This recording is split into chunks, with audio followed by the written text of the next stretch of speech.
Welcome to Through the CSI Lens, Behind the Yellow Tape. I'm Christina Brakeman, and I will be your host today.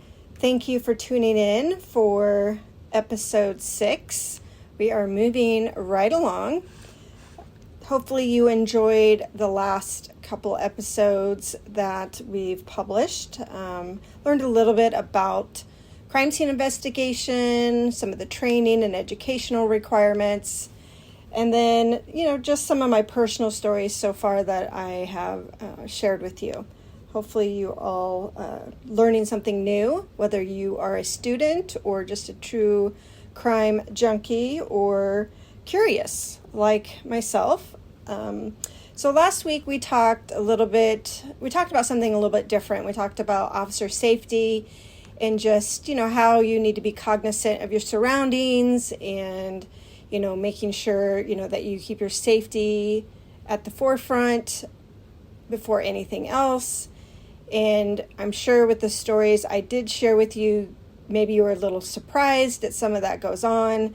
Unfortunately, it does. And that's just the way it is in life in general. You should always be aware of your surroundings. You should always be aware of where your exits and entrances are. You should be aware of who's coming in and who's coming out. If there's a disturbance or somebody's being loud or somebody's acting suspicious or somebody's driving erratically, somebody or something's in your neighborhood that doesn't belong there, it's not familiar, you've never seen them before. All those things, you should just do that normally, right? We don't want to be a victim, we just want to be aware. You don't need to be hyper-vigilant, but you also don't want to be setting yourself up to, be a victim. I know there's some things that are beyond your control, but for the most part, you can still do your due diligence and make sure that you're doing your part. And I was thinking about this story. It kind of goes hand in hand with what we talked about last time when it comes to officer safety, crime scene, investigator safety. It doesn't really matter what position you have, at the police department, at the crime lab. There's different levels of safety, right? So I was recalling this one incident I just had to share with you real quick. Is I went out to a suicide and the person was in the garage, and unfortunately they had a lot of belongings in the garage. I would put them maybe at a hoarder level or very close to it, and they had this boat in the garage, but it was turned sideways, and obviously there was a lot of boxes and personal effects in the garage. So I was working with the death investigator who had responded, and we kind of cleared this path from the driveway into the garage. It was kind of an L shape, and then the smaller part of the L led to the decedent who was hanging from above. And so, I'd already done my photographs. The death investigator's gotten there. He's done his photographs. And now we're determining how we're going to get this decedent, down from the rafters. And obviously we can't cut any rope or anything like that they would have been using. The medical examiner requests that we keep all that on. So we have to make sure that the ligature around the neck stays intact. So we did our measurements, right, to determine how tall the person was and the length from which they were hanging. And then, the length of the rope or electrical cord that was used. So we had all those measurements before we did any maneuvering. And literally there was no space to work. It was so crowded and cramped, and you really was one foot in front of the other, like toe heel type situation. And so we're reaching up above trying to get this person down.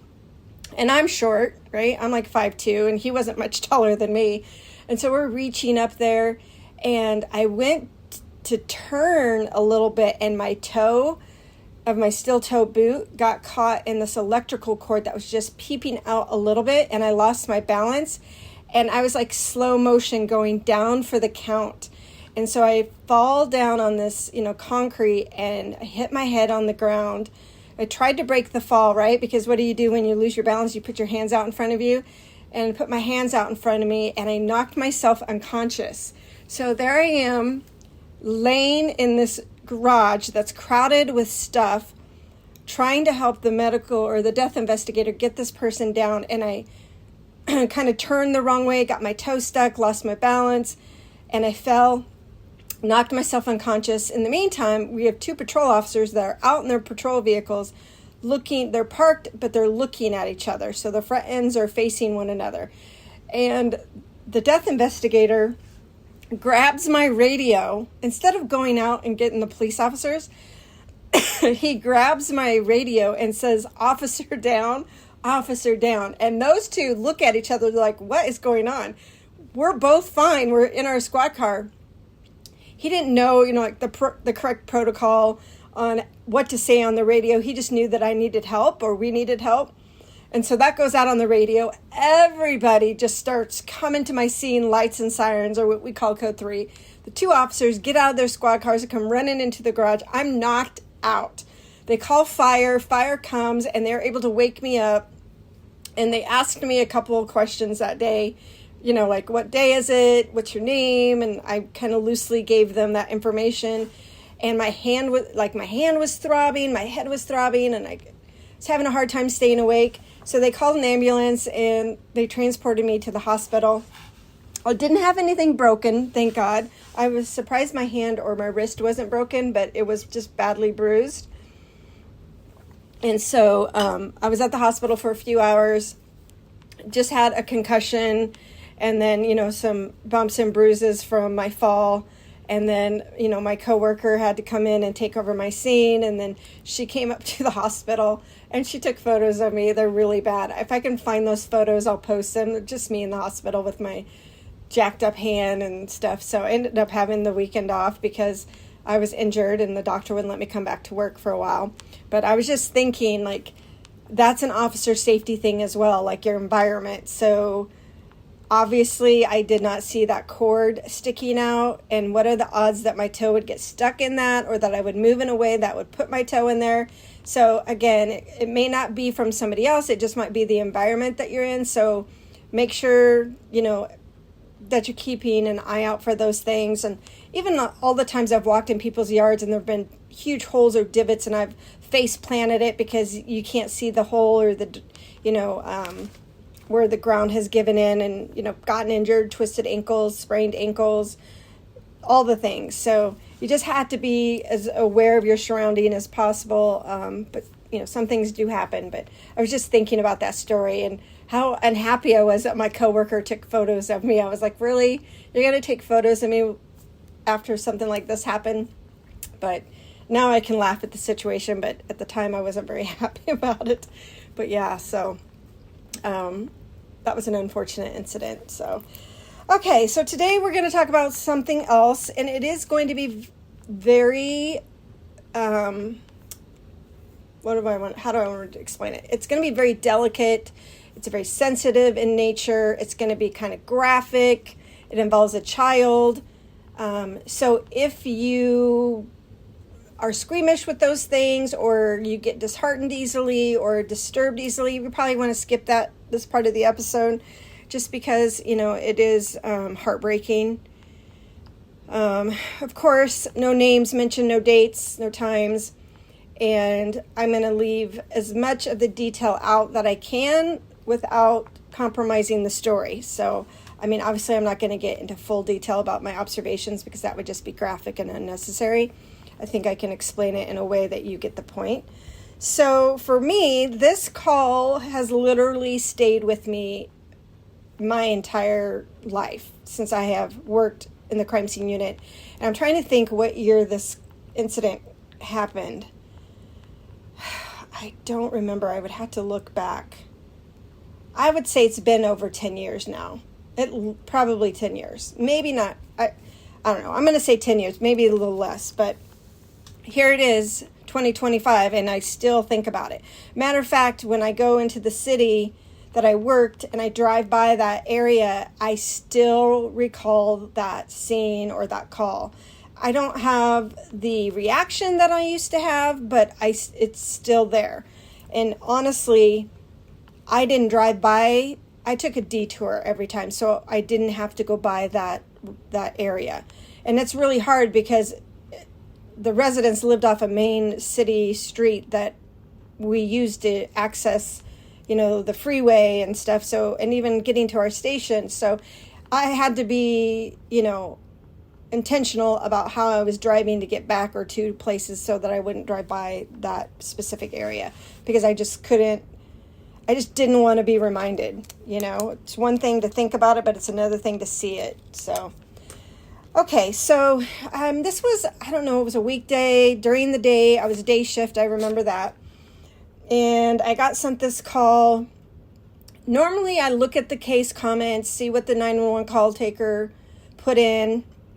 And then if there's any comments from the police that had arrived, try to be pretty thorough so I kind of know what I'm moving myself into or driving to, or what I'm going to be seeing, what I'm going to expect when I get there. But I don't know for this call why I really didn't do that. I mean, I think if I recall right, the call comments were pretty vague, or maybe that's just my recollection, but I just didn't really know what it was I was going to, I don't think. I just remember driving there, and I remember my supervisor sending me a message. She's like, hey, if you need any help on that call or something along that line, or are you going to be okay to take that call? And I was like, yeah, sure. And I didn't understand why she was sending me that message. And I was like, well, yeah, I'm fine. I can take a call. But I wish I could remember if it was just that I just didn't read the comments thoroughly, or the comments were very vague. I honestly can't recall right now. But for whatever reason, I was not very well informed when I got to the scene. So be that my fault, or maybe the case comments. I don't know. So I pull up to this apartment complex in downtown, and, don't really know what I'm going to be doing, but I get there. And the officer says, hey, we're actually going to be closing this crime scene down, and we're going to be getting a search warrant. So we don't need you at this location right now. So I was like, okay, where do you need me to go? Do you need me to come back? What is it that you need me to do? And for reference, this podcast episode is going to be called The Little Girl in the Closet, and it's called The Case That Still Haunts Me. And again, it definitely still haunts me. And it's one of the worst calls that I have worked, aside from, the others that I have shared with you. And again, I'm just going to reiterate, it's not easy to talk about. It is difficult. Another warning before I start getting into more details, it's not for the faint-hearted. So just... that's your warning. But again, my work day started off normal. We were busy, even though it was day shift. We're going literally call to call. I got sent that call for whatever reason.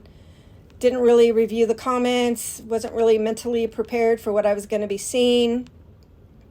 Had the supervisor reaching out, which I thought was weird because they don't normally do that. Again, it struck me as kind of odd. I mean, sure, they did that from time to time, but I still fully hadn't realized what I was about to walk into. Again, the scene wasn't far from my office, so I arrived quickly. It wasn't like I had all this time to think about the call. What was I going to do? What equipment I needed? That type of stuff. I was there relatively quickly. I honestly was just expecting a normal crime scene. Take notes, get debris, take photographs, collect some evidence, maybe do some processing for fingerprints or DNA, clear my scene, go back and do my normal reports, that type of stuff. Submit my evidence, download my photos, but I was wrong. Boy, was I wrong. I don't know that it was I just know it was a holiday. I don't know what day it was during the week or what necessarily the time was, but I know it was day shift. It was still light out, and I know the residence was in a really rough part of town. So when I say rough part of town, that's a lot of criminal element down there. Not uncommon, just a lot of criminal activity. So didn't surprise me too much that I was being called to this apartment complex. But like I said, when I got there, they had secured the scene and told me they were working on getting a search warrant. So I asked, is there anything else I can do at this time? Is there any additional scenes I need to go to? Because that's not uncommon, right? We could have multiple scenes for a crime scene. And instead, they asked me to go to the hospital to meet with a detective. So that's not uncommon. We would respond to the hospital to collect maybe clothing or personal effects and take injury photographs. So I left that scene and was rerouted to the hospital where the victim had been transported, still not quite realizing what I was about to see. So I knew it was a pediatric patient and that I needed to go to the ER on the pediatric side. So I responded to the emergency room, and it was just me, and I met like an undercover detective, a street crimes detective. There was no detective there, no sex crimes detective there, nobody like that. It was just him and I. So at that time, again, the case agent wasn't there, the lead detective wasn't there, and no other officers. It was just him and I, and we're standing outside what we were told was the victim's room. Still, again, not realizing what I was about to see. And again, in the emergency room, it was just me and him, the undercover detective. And he told me, so the undercover officer told me that the victim was a young child and that they believed that she had been mentally, physically, and sexually abused. And anytime you hear that, it's sad. My heart just sank, and I was just like, oh my gosh, what has happened to this poor girl or this poor victim, this minor who can't protect herself. So as I mentioned, I was not prepared. But before I entered the room, I had overheard medical staff talking about cleaning her up before they did their medical exam. So if they need to render care, like emergency care, then they have to do what they have to do. But if they don't have to render emergency care, but just need to do medical care on her, we wouldn't want them cleaning her or removing any of her clothing or anything like that. So I told the officer there, the detective, I said, hey, we don't want them touching her unless it's for life-saving purposes. Because I realized that they're not equipped to do any type of an examination on her. If it's a sex crime, they're not equipped to do the examination on her at this location that we're at. Typically, victims, minors, are transported to Phoenix Children's Hospital, and they have a nurse who has specialized training in sexual assaults. They will be the ones that do the exam. Now, they're not necessarily rendering care. That's for the doctor and the nurses that are in the ER at the time. But to do a sexual assault and a kit on her or an exam, she has to be transported for that. So I knew this already, and just listening to the medical staff, again, they're talking about wanting to clean her up, before they begin the exam on her. So I told the detective, I'm like, hey, they can't be doing that. We could lose forensic evidence, on her, internally as well. It all must remain intact if we want to try to get anything viable. So thankfully, as soon as I said that to him, he stepped in and he made sure, he went into the room and said, hey, try not to clean her up. If you have to render medical care, that's fine. But, we need her as she is so that we can transport her in the future here to have a sexual assault examination done on her. So I was happy that I was there at the time and I overheard what they were talking about. Otherwise, we could have lost valuable evidence from them because they don't necessarily know, right? They're just doing their job. So it's important that we all work together and communicate so we know what the expectation is. So that was big. That was huge that we were able to stop the nurses and the people who are rendering care to her, just to do the basic and the bare minimum as far as dealing with the minor that was there. So when I finally went inside the room, I was shocked with what I saw. I mean, it literally stopped me cold. It was, I know at the time the victim was around 3 years old. She definitely was malnourished. I mean, she couldn't have weighed more than 22, 25 pounds. That's how small she was. Severely, severely malnourished. Skin was discolored, bones were protruding, eye sockets were sunken in, knees were knobby, all the things that you would normally think of when you see somebody who has severe malnutrition. She was only wearing like an old, soggy, heavy, like stained diaper, and it smelled. It looked like it hadn't been changed in weeks at all. I don't even know how it was staying on her. So the diaper was super old and soiled. Lots of, strong odors coming from her and the diaper. Her head was nearly shaved. So I, at the time, wasn't sure if she had lost her hair because she was sick from a disease, or she lost her hair from malnutrition, or if there was something else nefarious going on. But she literally looked like less than a half inch of hair. Very, very, very short hair. It looked like it had been shaved at some point. And so I observed that, and I thought that was highly unusual. And so later I learned that her mother had allegedly done this to her in order to convince people that her daughter had cancer. So she did that to scam money. She would be wherever she was, out on the street, wherever she would go, she would ask for money, saying that her daughter had cancer and that she needed money for her treatment. And so keeping her head shaved like that, I guess her mother felt like it was more believable. So that was why she had the shaved head, or nearly shaved head, is because mom was going around, trying to get money, solicit money for her daughter who was sick with cancer, which, by the way, she did not have cancer. So that, I don't know how long that was going on, but it was going on for a while.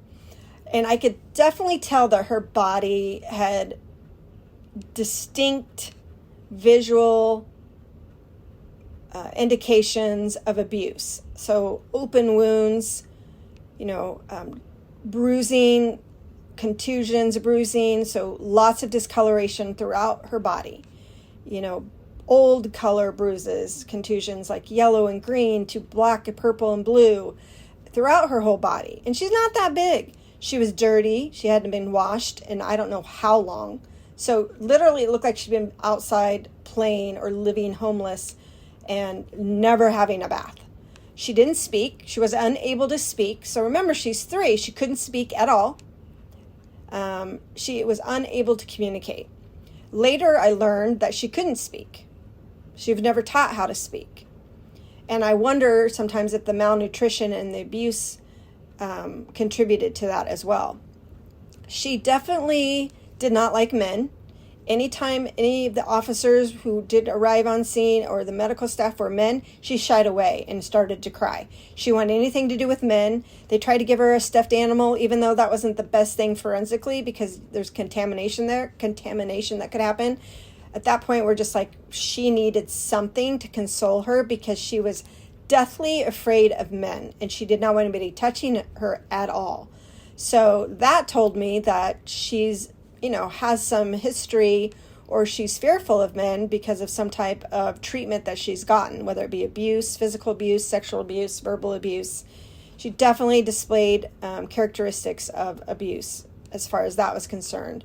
Once, I tried to get her to stand up, she was not able to stand. So not only was she not able to speak, but she couldn't stand. So she should be able to stand on her own at 3 years old. So we had to lift her so that I could photograph the areas of her that I needed to photograph. And think about how intrusive that is for a little 3-year-old girl. Anybody, really.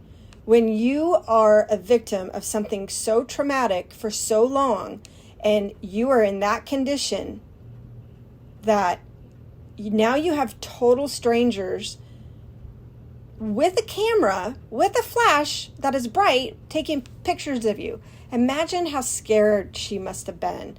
It was really hard because I didn't want to do anything to scare her further, but I wanted to be able to do my job and do it justice so that when this case did go to trial, that we would have documentation.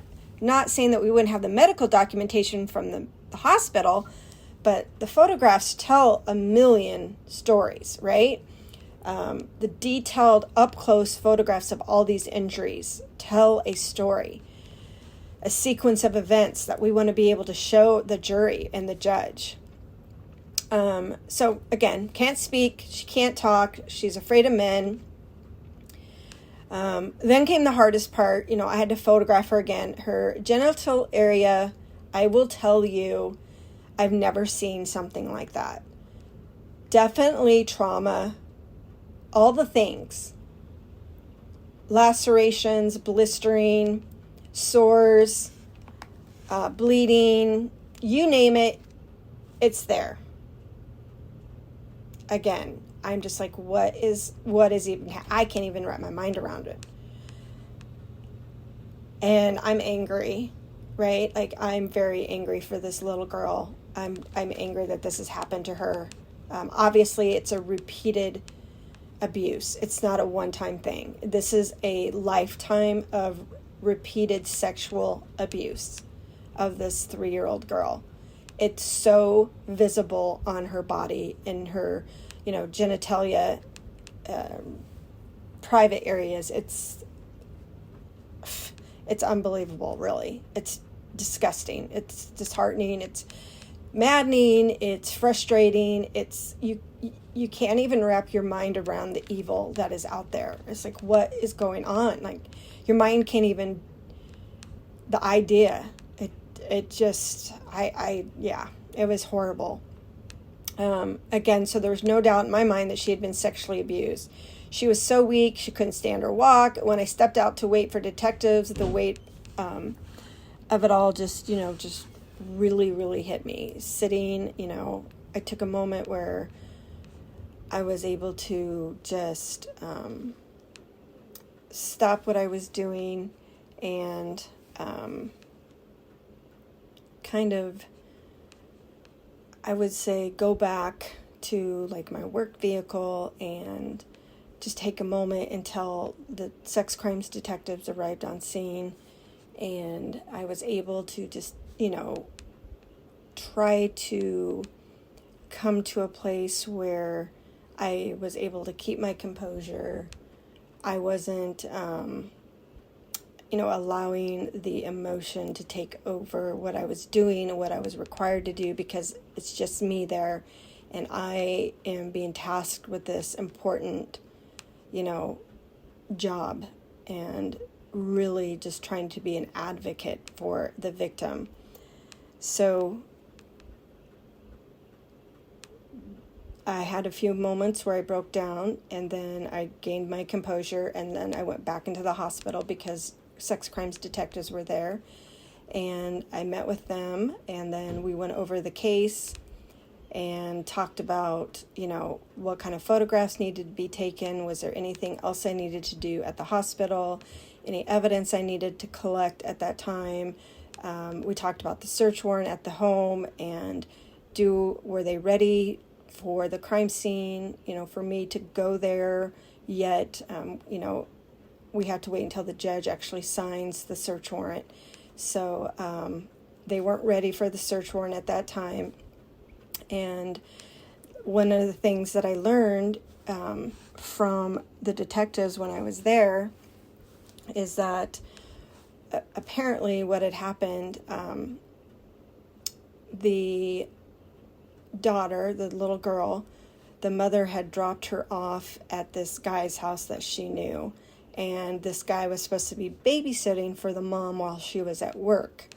Well, the guy had a date, and the date showed up to his home, and in that process, the date, or the guy who was babysitting the young girl, said, "Hey, I got something to show you," and opens up the closet door and shows this little child in this closet. And the child is in a plastic garbage bag, and they're duct taped at the wrist and the ankles.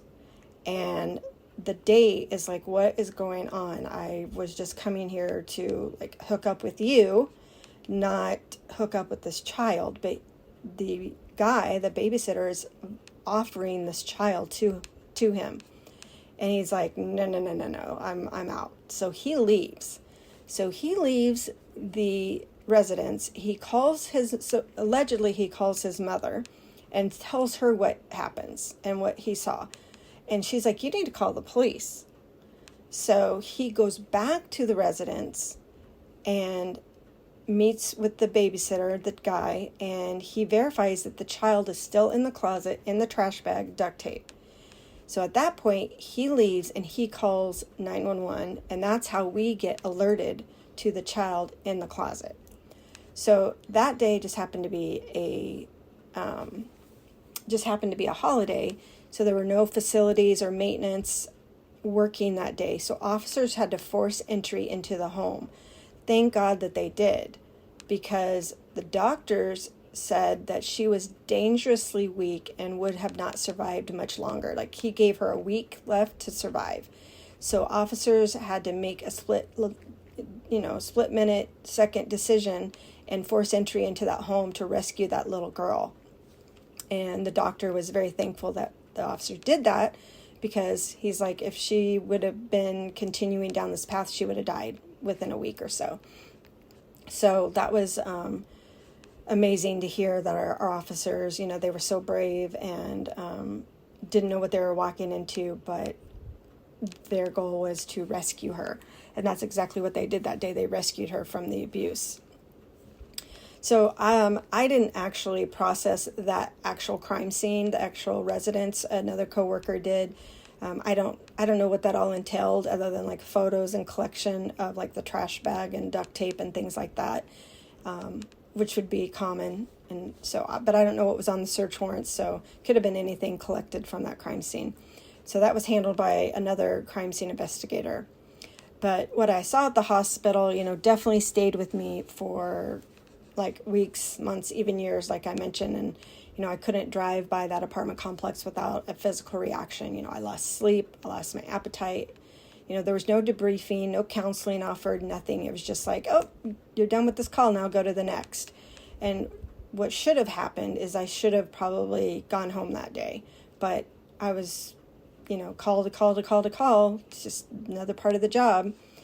So that crime scene stuck with me for a very, very, very long time. And it's not very often that you see your cases go full circle. So where you'll actually work a crime scene and then see the victim afterwards, after an extended period of time.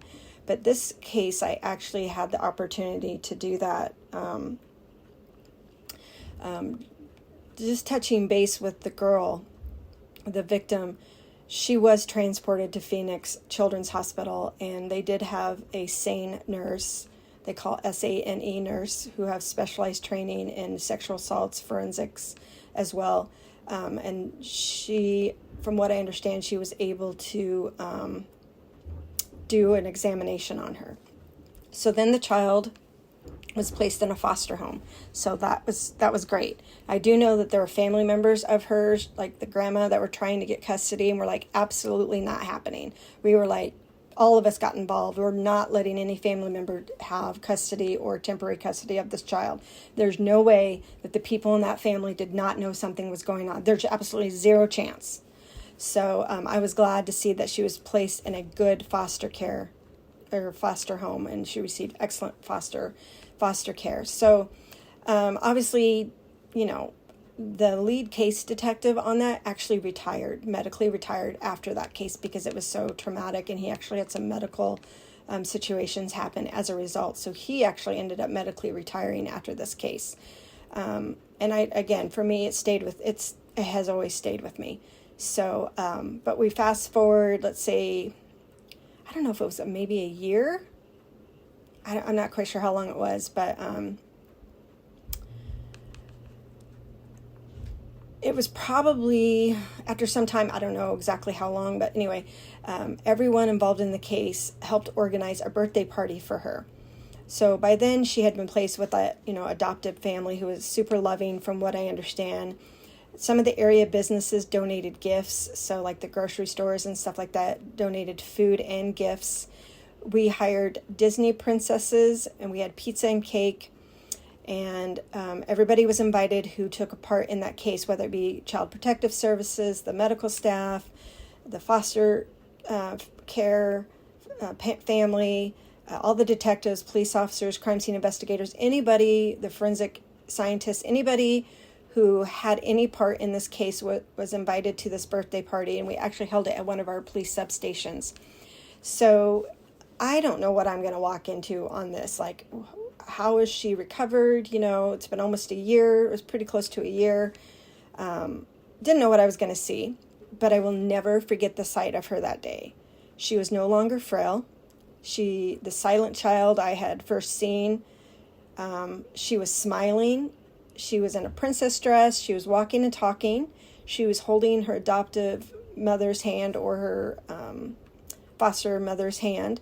Her other foster siblings were there as well. That moment really, like I said, brought everything full circle.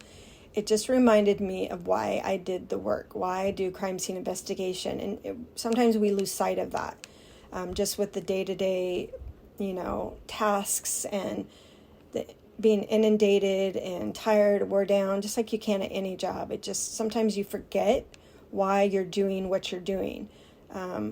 And we don't always get to see the outcome of the cases that we handle. But that day, I got to see this victim not just surviving, but she was thriving. So that was amazing. And they sent us all cards, handmade cards with her photo and a thank you for rescuing her. And I still have that today. And it was in my work locker for years. So I thought that was amazing, that I could reflect on that case and how horrific it was, and how traumatizing and life-changing it would be for her, because I can't imagine that she's going to have a fully functional life after that. I mean, even though she's young and the body heals in amazing ways, I just find it highly unlikely. So, but being able to go from where I saw her and the condition she was in, and from what the doctor said that she was going to be, could have died at any time, to now thriving, wearing a dress, and she's singing and she's walking and she's dancing and she's excited, and her hair is getting long and she's gained weight and she has color to her skin, and it's just amazing. I'm like, this is why we do this job. She is the reason. No matter how bad it is, no matter how many hours it is, no matter what the scene looks like, she is it. She needs us. She needs an advocate, and there's more of her out there. So the case actually never went to trial. They actually pled guilty, and the suspect was sentenced to 35 years in prison, and he was convicted of child abuse, sex trafficking, sexual contact with a minor, and kidnapping. And then the mother received 17 years for child abuse, although I think she should have gotten more charges. I don't know the original charges or why she was only charged with child abuse, but she did get 17 years for that. And last I heard that the adoptive family was trying to adopt her, so permanently. So good for them and good for this little girl. So again, it was just a reminder of, why we do this job, and because what we do matters. And in this case, I got to see that difference firsthand. So something that started out really tragic and horrific turned out good in the end. So yeah, I thought I would share that with you.